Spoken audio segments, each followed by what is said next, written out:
मैं स्टैनली मैकवान, मेरे YouTube channel Hindi Gujarati Bible study में आपका स्वागत है। मेरे चैनल को सब्सक्राइब कर लीजिए।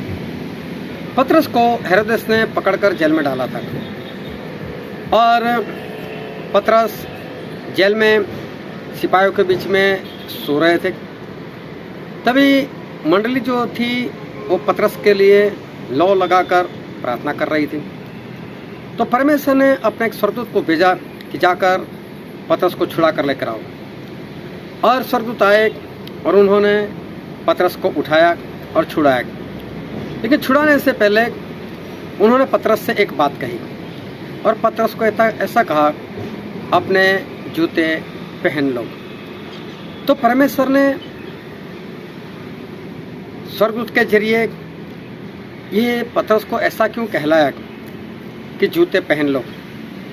क्या बात थी जूते में? ये जानने के लिए इस वीडियो को पूरा देखो। गलातिया उसका 5वां अध्याय और उसकी 22 और 23 वचन, उसमें ऐसा लिखा है, पर आत्मा का फल मतलब पवित्र आत्मा का फल प्रेम, आनंद, शांति, धीरज, ऐसे करते 9 फल वहाँ पर बताए हुए। और उसमें से एक फल है मेल मतलब शांति। तो शांति जो है वो पवित्र आत्मा का फल है।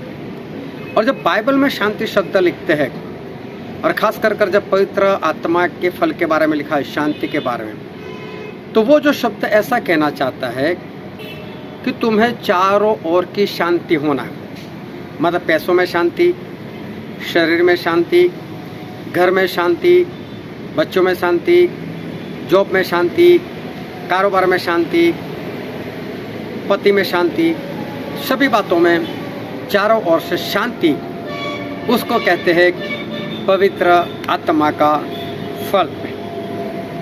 आज लोगों के जीवन में अशांति दिखती है और अशांति आने का कारण मालूम है क्या है?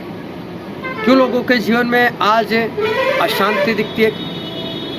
क्योंकि आज कई लोगों के जीवन में तो पैसों की समस्या है, घर का गुजारा सही से होता नहीं, खर्चा बढ़ता जाता है, आमदनी कम होती जाती है, इसलिए अशांति रहती है। अगर किसी के घर में पैसे हो तो उनके जीवन में अशांति इसलिए है कि पति और पत्नी का आपस में बनता नहीं, उन दोनों के बीच में लड़ाई झगड़े है।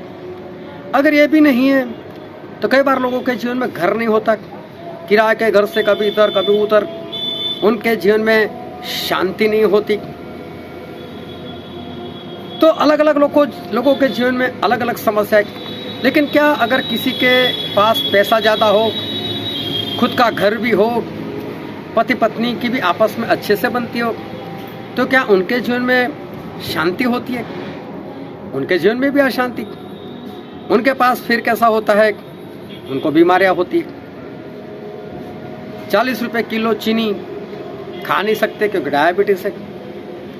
ऐसी बीमारियां हैं उनके जीवन में कि 15-20 रुपये किलो नमक, वो नमक नहीं खा सकते क्योंकि ब्लड प्रेशर की बीमारी उनके जीवन में है। उनके पास भी शांति वो दिखाई नहीं देती। अगर सब कुछ हो, बीमारी भी ना हो, तो भी क्या उनके जीवन में शांति नहीं? फिर भी शांति नहीं होती। ऐसे के बच्चे बिगड़े हुए होते, लड़की कहीं के साथ किसी ऐसे वैसे लड़के के साथ भिड़ जाती है और ज़बरदस्ती करते हैं, मुझे इसी के साथ शादी कर रही। लड़का हो सकता है जुआ खेलने लग जाए, शराब पीने लग जाए, गुटखा खाने लग जाए, तो शांति नहीं दिखाई देती। ये सारी समस्याएं होती है, इसके कारण शांति नहीं दिखती।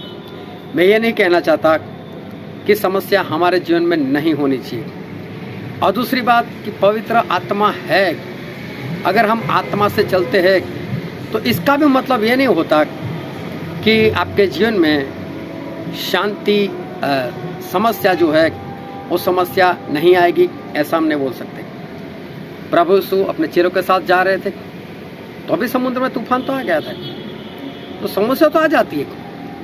चाहे परमेश्वर में रहो, चाहे परमेश्वर में ना भी रहो, तो भी समस्या जो है वो समस्या तो आ ही जाती है। ऐसा नहीं कि समस्या कभी आए ही ना।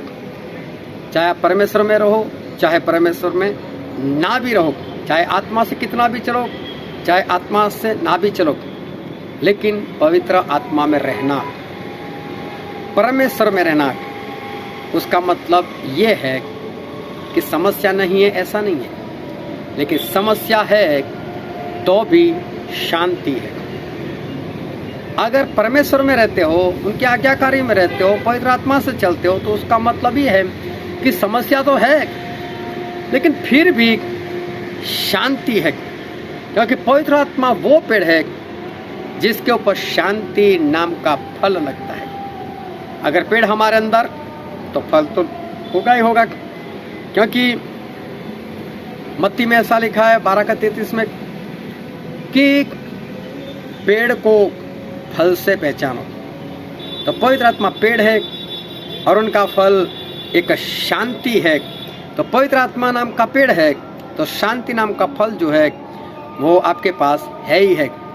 तो पवित्र आत्मा है इसका मतलब ये नहीं है कि समस्या नहीं आएगी, लेकिन समस्या चाहे कितनी भी बड़ी हो छोटी हो, लेकिन शांति भी साथ में होगी। समस्या और शांति ये कैसे हो सकता है? हाँ, ये सच बात है। जब प्रभु अपने चेलों के साथ समुद्र में जा रहे थे तो बड़ा तूफान आया, चेले हड़बड़ा गए थे, लेकिन प्रभु तो शांति से सो रहे थे ना, उनके अंदर पवित्र आत्मा थे तो शांति थी ना।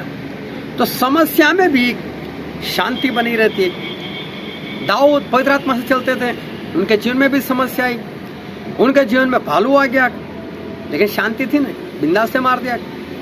अरे शेर आ गया, दूसरी उससे बड़ी समस्या आ गई, तो भी कौन सी बड़ी बात, तो भी शांति थी, शेर को मार दिया। अरे तो कुछ भी नहीं, गोलियत आ गया, 9.5 फुट की हाइट वाला बड़ा योद्धा, बोले मैं इससे भिड़ जाऊंगा, मैं इससे लड़ूंगा, मैं इसको मार दूंगा, इसका मांस मैं पक्षियों को खिला दूंगा। लोग इतनी बड़ी समस्या, लेकिन शांति भी इतनी ज्यादा। तो पवित्र आत्मा है तो समस्या नहीं है ऐसा नहीं, लेकिन समस्या के साथ भी शांति।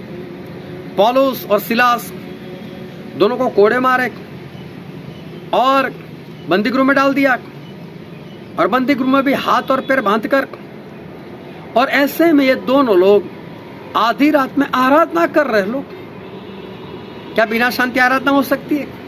नहीं, समस्या है फिर भी वो शांति वो बनी रहती है। और परमेश्वर ने शांति की तुलना जो की है ना, वो जूतों के साथ की है, क्योंकि इफिसी उसका अध्याय 6 उसके 12 वचन में लिखा है, हमारी लड़ाई लहू और मांस से नहीं, लेकिन शैतान से और उसकी सेना से हमारी लड़ाई है। इसलिए परमेश्वर बोलते हैं कि परमेश्वर के सारे हथियार वो पहन लो। और फिर उसके 15 वचन में लिखा है, एफएसी 6 के 15, मेल के जूते पहन लो, मतलब शांति के जूते पहन लो। तो जूते हैं वो शांति को वो दर्शाते हैं। इसलिए जब पतरस जेल में थे, दोनों और 4 सिपाही थे, बेड़ियों से बांधे हुए थे, और पतरस जो जेल में सो रहे थे। दूसरे दिन तो उनको तलवार से उनका सर काटने वाले थे, और पतरस शांति से सो रहे। क्या ऐसा हो सकता है? हाँ, पवित्र आत्मा है तो शांति है। और इसलिए जब परमेश्वर ने स्वर्गदूत को भेजा तो स्वर्गदूत को बोलकर भेजा, स्वर्गदूत तुझे क्या बात कर रहे हैं? तो स्वर्गदूत ने पतरस को उठाया, जंजीर बेड़िया उतर कर गिर पड़ी, लेकिन बोला जूते पहन, मतलब शांति बनाए रख।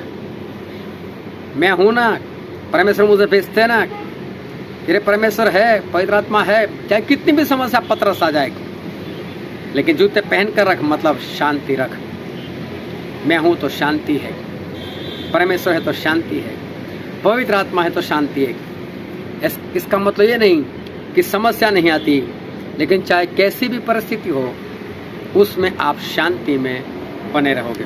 अगर पवित्र आत्मा से आप भरे हुए तो चाहे कैसी भी समस्या, लेकिन आप शांति बनाए रखोगे, शांति में रहोगे, और परमेश्वर आपको आपकी शांति से कभी बाहर आपको नहीं होने देंगे। तो शांति में बने रहो। परमेश्वर आपको आशीष दे। आमीन।